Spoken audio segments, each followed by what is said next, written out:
Discovery Days we served you guys this week. I'm Colton. I'm Claire. I'm Ava. I'm Riley. I'm Celia. I'm Eli. I'm Liam. I'm Allison. Our driving question is, how can we design and fund a natural playscape for under $30,000? This is our driving question because Callie, the owner of Discovery Days, wanted to have nature in the kids' lives but didn't want to spend too much money. We have a poster that says things that are and aren't related to our driving question, so we would know what to focus on this week. Before us, there was a group of high schoolers whose driving question was, how can we design a natural playscape, but they didn't have a budget, so their total came out at about $75,000, but we got ours to less than $25,000. Every child has dreamt of their perfect place to play, including myself. However, many of them have been disappointed to find out that it wouldn't become a reality.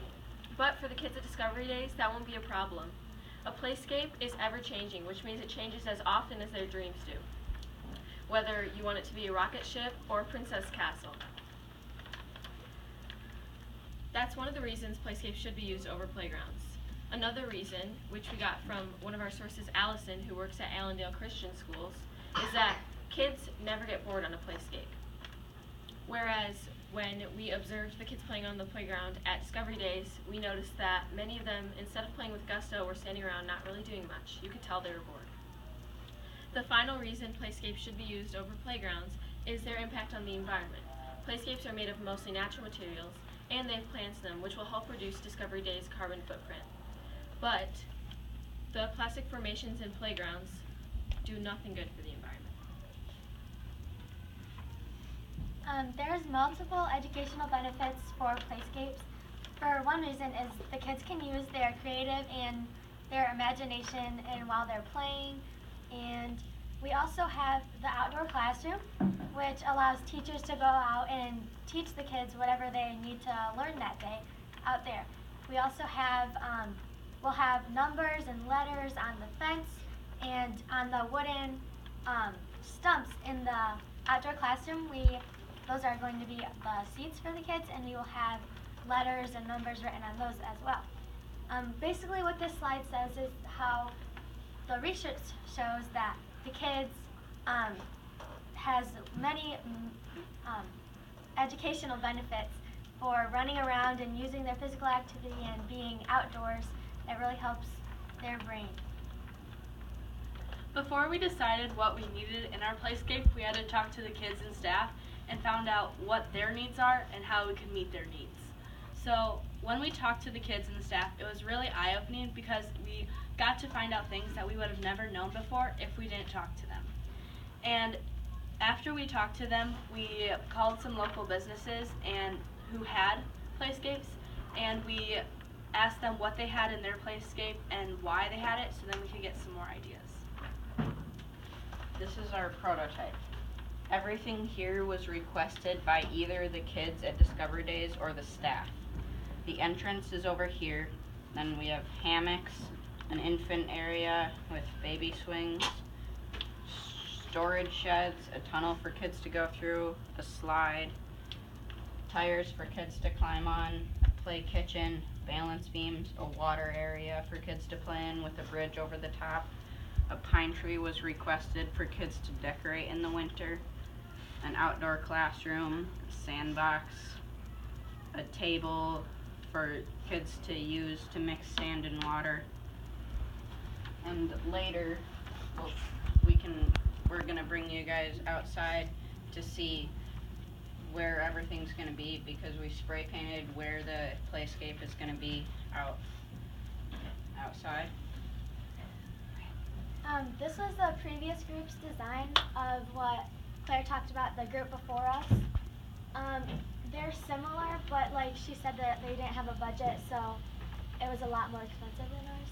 And that group also did not worry about getting donors to donate things because they didn't have a budget, so they weren't worried about the amount of money that they spent.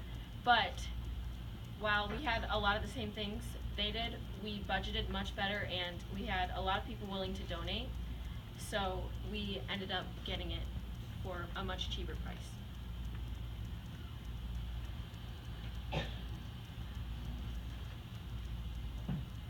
To find out what the kids wanted at Discovery Days, we had to interview people. We interviewed the owner, Kelly, the assistant director, Lori, the staff of Discovery Days, the students, Willow Hawks Discovery Center, and Allison at Allendale Christian Schools.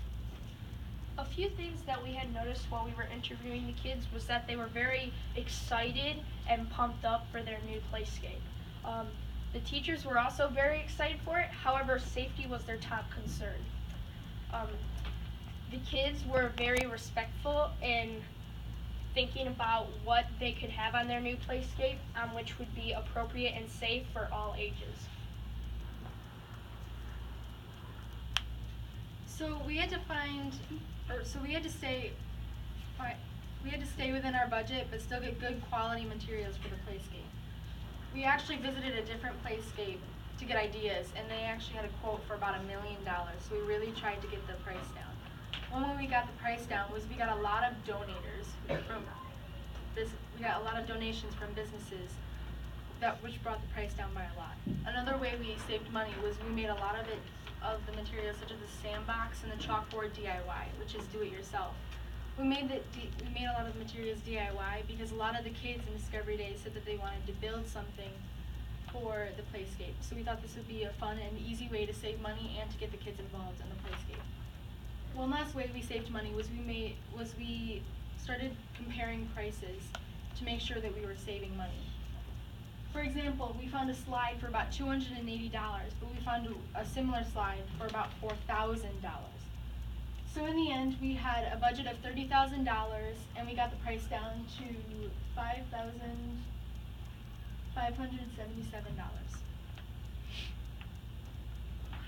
Thank you for listening. Do you have any questions? Yes? I like how the playset is like safer for littler kids. It's really safe for really small kids who don't know how to do stuff. That's important, isn't it, Ellen? Because at Discovery Days, we want everybody to be safe. That's our mission every day. Thank you for recognizing, Ella.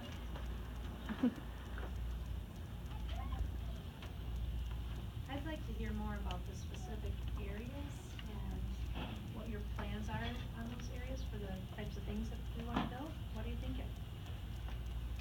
So like in the outdoor classroom, like we have like wooden tree stumps like for seats, and then we have a chalkboard so like they can actually have like class out there. Okay. Are they waterproof?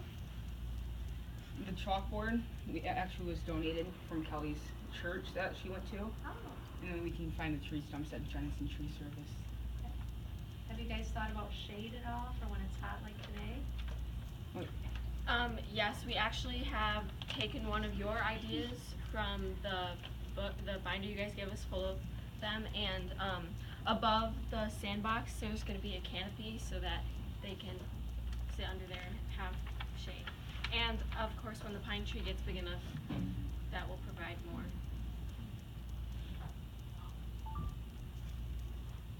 Any other questions, kids?